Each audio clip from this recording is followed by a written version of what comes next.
어제 본문은 예수님이 세례를 받으시고 그 다음에 광야에서 시험 받으시는 사건이 내용이었죠. 이제 오늘은 그 사건 이후에 예수님의 공생애의 첫걸음을 보여주는 말씀입니다. 예수님이 이제 실제로 공생애를 처음 하시는 거죠. 근데 첫걸음이라고 하면 우리들이 생각하는 첫걸음과는 다르죠. 우리가 어떤 일을 처음 시작할 때는 우리는 낯설잖아요. 그리고 시행착오를 하죠. 그래서 처음에는 좀 불안전합니다. 온전하게 못해요. 그렇지만 그런 시행착오를 거치면서 일이 좀 능숙해지고 그리고 완전해지죠. 완전까지는 아니지만 아주 숙달되죠. 하지만 예수님의 사역은 처음 사역이라고 해서 미비하다든지 부족하다든지 그러지 않습니다. 예수님은 완전한 하나님이시며 완전한 인간이시기 때문에 예수님의 사역은 처음이기 때문에 첫걸음이기 때문에 서투르다거나 또 시행착오 있다나 그러지 않고 완벽한 그의 사역이 시작되는 것을 볼 수 있어요. 그렇기 때문에 우리가 예수님이 처음 사역하시는 이 내용을 보면서 우리들의 사역에 있어서도 어떤 모습으로 해야 되는가 하는 것을 예수님의 사역을 모델로 삼을 수가 있는 거죠. 왜? 완전하시니까. 자, 그러면 예수님이 처음 사역 시작하는 데서 우리는 무엇을 배울 수 있을까? 첫 번째는요, 예수님의 사역의 시작은 하나님의 계획과 뜻대로 행하십니다. 그래서 13절을 보면요, 나사렛을 떠나 스불론과 납달리 지경 해변에 있는 가버나움에 가서 사시니. 자, 예수님이 지금 어디로 가셨다고요? 나사렛을 떠나 스불론과 납달리 지경. 그러니까 이 나사렛에서 멀리 떨어진 것은 아니고요. 조금 이제 북쪽으로 가신 거예요. 조금. 그러니까 그 지역이 이제 갈릴리 지역인데 거기가 이제 가버나움에서 시작하셨다 그러죠. 거기 보면 해변에 있는 가버나움에 가서 사시니. 자, 예수님이 이런 지역을 옮기셨습니다. 그러니까 그 지역을 옮기셔서 사역을 처음 시작하신 거예요. 근데 그것은 어떤 것이냐? 이방인들이 많은 곳입니다. 15절을 보면 스불론 땅과 납달리 땅과 유단강 저편 해변 길과 이방의 갈릴리요 그러죠. 이방의 갈릴리요. 그러니까 이방인들이 많은 곳이에요. 그러니까 예수님의 첫 사역이 이방인들이 많은 곳에서 시작합니다. 자, 이방인이 많다는 것은 무엇을 이야기하냐면 어둠이 지배한다는 것을 이야기하죠. 15절을 다시 보면 15절 이후 16절을 보면 흑암에 앉은 백성이 큰 빛을 보았고 사망의 땅과 그늘에 앉은 자들에게 빛이 비추었도다 하였느니라. 그러니까 흑암에 앉은 백성 또 사망의 땅, 그것이 어디라는 거예요? 이 앞에 나오는 스불론과 납달리가 그런 곳이라는 거예요. 흑암에 앉은 땅 그리고 사망의 땅. 그러니까 굉장히 불안전한 것이죠. 그 불안전한 곳이지만 예수님은 그곳에서 사역을 시작하셨고 무엇으로 그들에게 다가가셨어요? 빛으로 다가가셨죠. 14절에 보면 빛으로 다가가신 그 이야기를 하죠. 빛으로 다가가셨대요. 빛으로 다가가신 그 예수님, 그것은 14절 이는 선지자 이사야를 통하여 하신 말씀을 이루려 하심이라 일렀으되 그러죠. 자, 이렇게 하시는 것은 선지자들의 예언이 성취된 것이다 이렇게 말하죠. 그러니까 그 예언이 구약의 예언이 성취되었다는 것은 뭐예요? 이것은 하나님의 계획과 뜻으로 시작한 것이죠. 이미 다 예언됐던 것을 예수님이 실제로 실천하시는 거예요. 그러니까 이 모든 것은 하나님의 계획과 뜻으로 시작하는 것이다. 그러니까 우리가 예수님이 하시는 그 첫 사역에서 우리가 본받아야 될 것은 뭐냐면 우리가 무슨 일을 하든지 간에 항상 하나님의 계획과 뜻에 맞는 일인가 하는 것을 늘 생각하는 것이 중요하죠. 이것을 생각하지 않고 내 길은 내가 간다. 굉장히 독립적이고 좋은 것 같지만 그런 독립적인 것은 하나님이 원치 않으세요. 어떤 길을 가든지 이것이 하나님이 원하시는 길인가, 하나님의 뜻인가. 그래서 우리가 기도를 얘기할 때도 그냥 말씀은 하나님의 생각을 전해 듣는 것이고 기도는 내 생각을 하나님께 전하는 것이라고 생각하잖아요. 아닙니다. 기도는 내 생각을 전하는 것이 첫 번째가 아니에요. 하나님의 생각이 무엇인지를 알려는 행위가 기도예요. 그래서 기도의 대상이 하나님이 아니라 하나님은 기도의 주체세요. 내가 기도를 통해서 하나님이 이런 길을 가려고 하는데 이것이 하나님의 뜻인가요? 아닌가요? 항상 묻는 거예요. 그래서 하나님이 yes 그럼 가는 거고 no 그러면 안 가는 거고 waiting 기다려 그러면 기다리는 거죠. 근데 그냥 하나님의 뜻이 어떻든 간에 나는 내 길을 가야 되겠으니까 언제까지 만들어 놓으세요. 그거는 진정한 신앙의 모습이 아니에요. 하나님이 아니라 그러면 가던 길도 중단해야 돼요.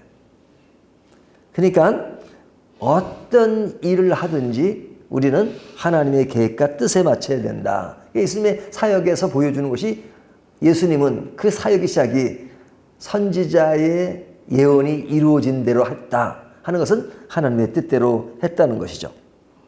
그러면서 그 처음으로 외치는 내용이 뭐였냐? 17절에 보면 이때부터 예수께서 비로소 전파하여 이르시되 회개하라 천국이 가까웠느니라 하시더라. 예수님이 이 이야기를 사역을 시작할 때가 30세예요. 30년의 세월을 준비된 시간들이었죠. 하나님이시지만 준비하시고 그리고 첫 사역에 외치는 메시지가 회개하라 천국이 가까웠느니라. 그러니까 이 메시지는 처음 시작할 때 필요한 메시지가 아니라 사실은 그 예수님의 메시지의 핵심이 처음이든 나중이든 이것이 예수님 사역의 본질이라는 겁니다. 그것이 우리들에게 던지는 메시지가 뭐예요? 회개하라. 회개하란 말은 뭐예요? 죄의 문제를 해결하라 이거죠. 죄의 문제를 해결하고 천국에 가까웠느니라. 천국은 어디에 있어요? 천국은 어디에 있죠? 천국은 진짜 눈에 보이는 가시적인 천국은 not yet, 아직 오지 않았어요. 주님이 오실 때 진짜 새하늘과 새 땅이 이루어질 거예요. 하지만 지금은 그 천국의 주권이 우리 안에 거하기 때문에 우리 안에 천국이 임한 것이죠. 그래서 예수님이 오신 것이 천국이에요. 그래서 예수님이 오시면서 천국에 가까웠느니라 그러죠. 그러니까 이것은 단순한 메시지고 처음에 메시지로 뿐 아니라 복음의 핵심이에요. 복음의 핵심. 이것은 어떤 메시지를 들어도 이것이 빠지면 안 돼요.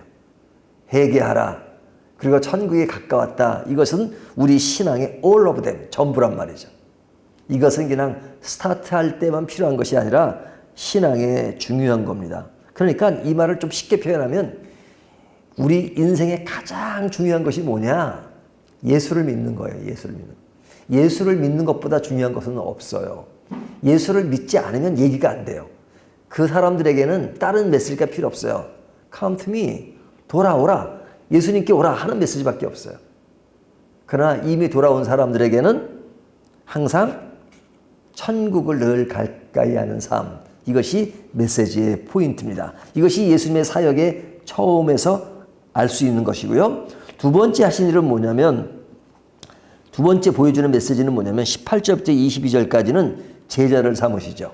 처음 시작에 제자를 삼으시는데 그 12제자 중에 오늘은 4명의 제자를 이야기하십니다. 18절을 보면 갈릴리 해변에 다니시다가 두 형제 곧 베드로라는 시몬과 그의 형제 안드레가 바다에 금을 던지는 것을 보시니 그들은 어부라. 19절 말씀하시되 나를 따라오라 그렇게 말씀하시죠. 그래서 그 제자 두 사람이 누구예요?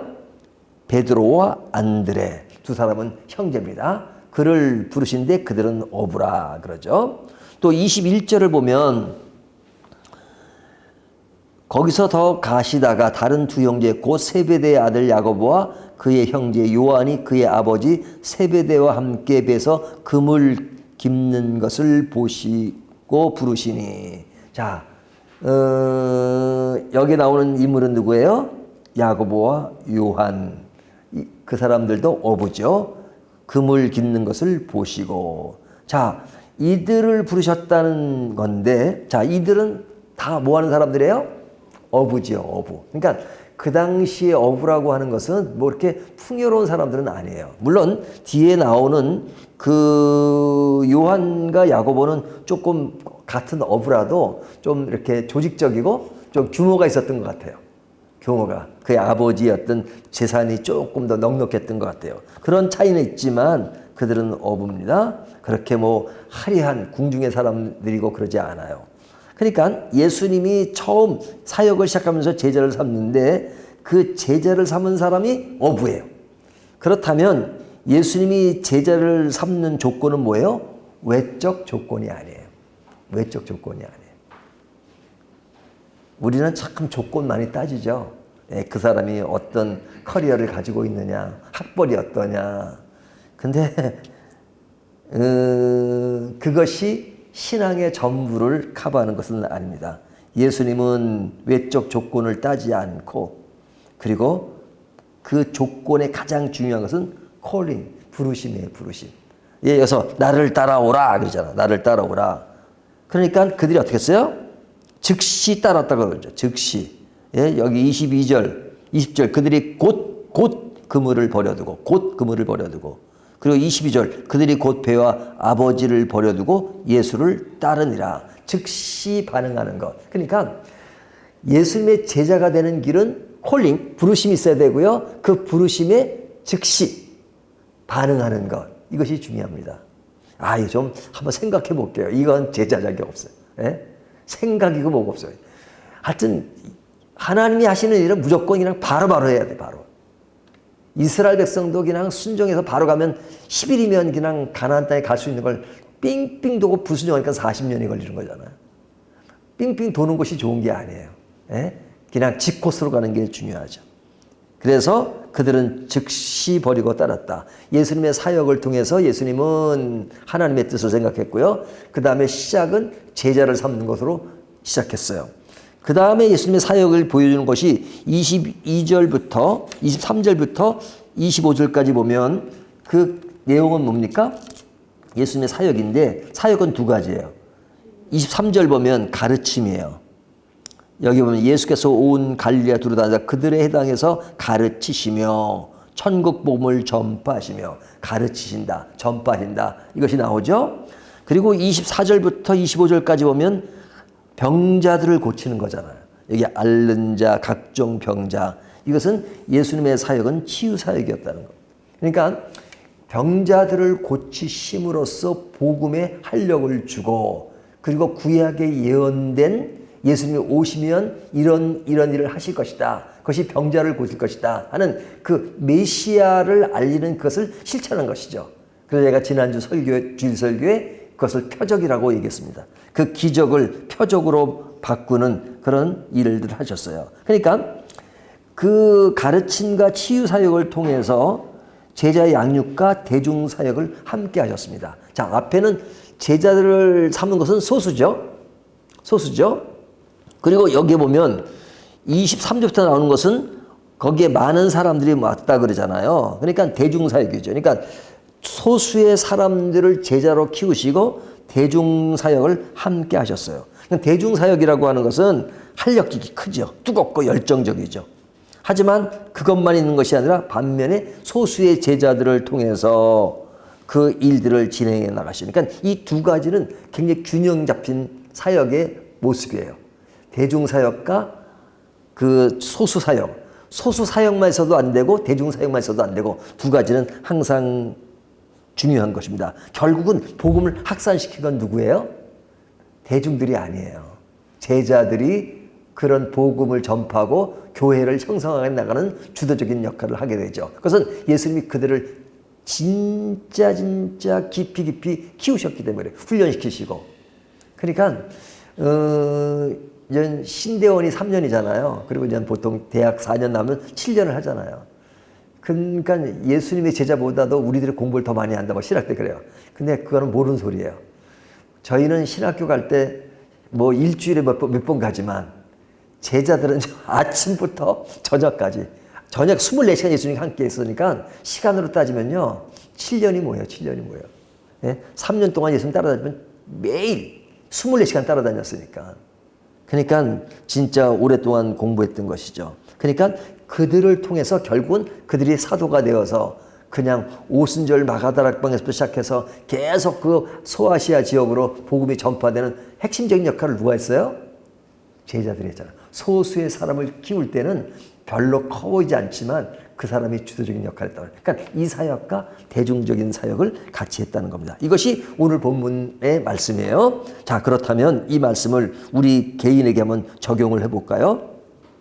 우리는 사역의 시작이 이미 되었고 지금도 하고 있죠. 그렇다면 우리는 예수님의 초창기 사역을 통해서 무엇을 배울 수 있을까? 나의 모든 삶, 나의 모든 사역, 모든 생활이 하나님의 인도하심을 받고 있는가? 우리가 매일매일 하나님의 인도하심을 받아야 돼요. 그러기 위해서는 하나님의 뜻을 알아야 될 거 아니에요. 그러려면 늘 말씀을 보는 것이죠. 말씀 속에서 이 말씀이 나에게 주는 메시지가 뭐냐? 남에게 주는 메시지는 의미가 없어요. 이 성경은 이거 모든 사람에게 하는 메시지로만 인식하면 소용이 없어요. 나에게 주는 메시지가, 오늘 나에게 주는 메시지가 무엇인가? 이것을 발견할 수 있어야 돼요. 하나님은 분명 나를 사랑하시기 때문에 나에게 주는 메시지가 있어요. 그리고 점검해야 되죠. 내가 바른 하나님의 콜링에 의해서 내가 사명을 다하고 있는가? 그러면서 우리는 무엇을 말하고 무엇을 전해야 될 것인가 하는 것을 늘 생각해야 되죠. 그 다음에 제자와 무리의 균형을 두었던 것처럼 우리가 가장 가까운 나 자신에 대한 인식, 내 가족, 주변에 있는 사람, 아주 소수의 사람들이지만 가까이, 그러면서도 우리가 내 어떤 전반적인 사역을 통해서, 일을 통해서 내가 어떻게 그리스도의 영향을 발휘할 것인가 하는 것을 늘 생각하는 것이 중요하죠. 우리의 사역에는 반드시 말씀을 떠나서는 안 된다. 그리고 치유 사역은 늘 따라야죠. 남들을 치유하는 건 뭐예요? 뭐 우리가 병 고치는 것은 아니더라도 그 사람이 상처받고 마음이 불안하고 했을 때 그들에게 늘 다가갈 수 있는 것. 그러니까 제가 옛날에 어떤 분이 너무너무 힘든 일을 저한테 이야기하더라고요. 그래서 제가 뭐 어떻게 해줄 수가 없어요. 너무. 그래서 내가 그분 가시는데 딱 이렇게 가는데 너무 뒷모습이 안 돼 보인 거예요. 그래서 내가 불렀어요. 집사님. 그랬어요. 이렇게 돌아봐요. 제가 할 수 있는 말이 힘내세요. 그 한마디를 했는데 세월이 지나가지고 그분이 그때 그 말을 잊을 수가 없대요. 제가 해줄 수가 없어서 오직 한마디밖에 못했는데 그 위로 것이 됐다는 거예요. 우리들은 별거 아니고 우리들은 할 수 없지만 그러나 따스한 한마디가 사람들에게 치유가 되고 그리고 격려가 될 때가 얼마나 많습니까? 우리의 어떤 믿음의 사역에는 늘 말씀에 내가 살아야 되고 그 말씀을 가지고 늘 가리키려고 하지 말고 그냥 그런 내가 하나님께 받은 은혜를 그냥 나누고 그리고 서로 이렇게 격려하면 그것처럼 아름다운 것이 어디 있겠습니까? 교회가 좋은 곳이 뭐예요? 교회는 바로 그런 겁니다. 격려가 있는 것입니다. 서로 나눌 수 있는 것입니다. 오늘 이 말씀을 가지고 예수님의 첫 사역을 통해서 우리의 사역을 어떻게 본받아야 될 것인가 하는 것을 다시 한번 생각하고 힘을 내는 저와 여러분이 되시기를 주님의 이름으로 축원합니다.